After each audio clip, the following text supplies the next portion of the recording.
Aujourd'hui, 7 septembre en 2025, l'Église universelle, la Sainte Église, élève au rang de saints canonisés deux jeunes hommes, Cado Acutis, qui était encore adolescent lorsqu'il meurt, et Pier Giorgio Frassati, qui meurt à 24 ans d'une polio. Donc ça montre que pour finir dans l'Église catholique, on n'a pas besoin de goulouter un bab, et 50 ans, 60 ans, 70 ans, bon voilà, bon, ça c'est clair.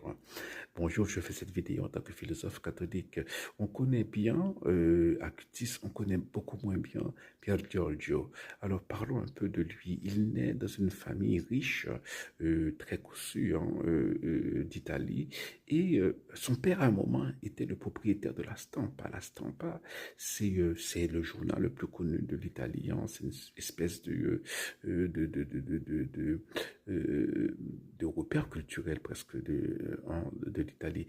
Ensuite, son père était ambassadeur à l'ONU et pas à l'ONU à Berlin. Et donc il a coudoyé Pier Giorgio, beaucoup de pompes, beaucoup de gens qui avaient de l'argent, voilà, beaucoup de gens. Mais ce qui l'intéressait, c'était les pauvres, voilà. C'était c'était les pauvres. Dans sa vie quotidienne, il était les pauvres.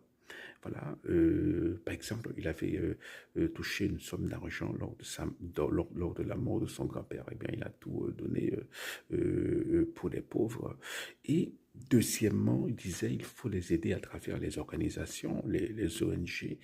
Mais il sait également qu'il faut s'engager civiquement.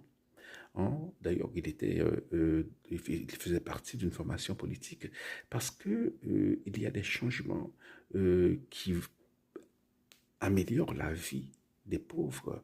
Ces changements doivent être des changements structurels, c'est-à-dire au niveau de l'appareil étatique.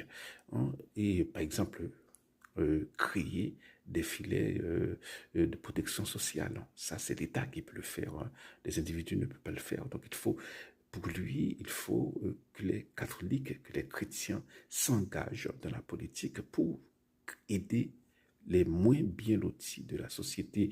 D'ailleurs, il disait, il caressait l'idée de devenir prêtre. Ensuite, il a dit,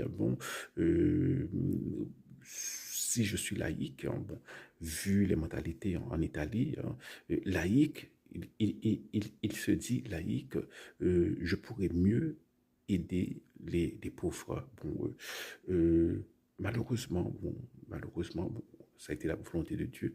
Il meurt à seulement 24 ans. Vous vous rendez compte, hein?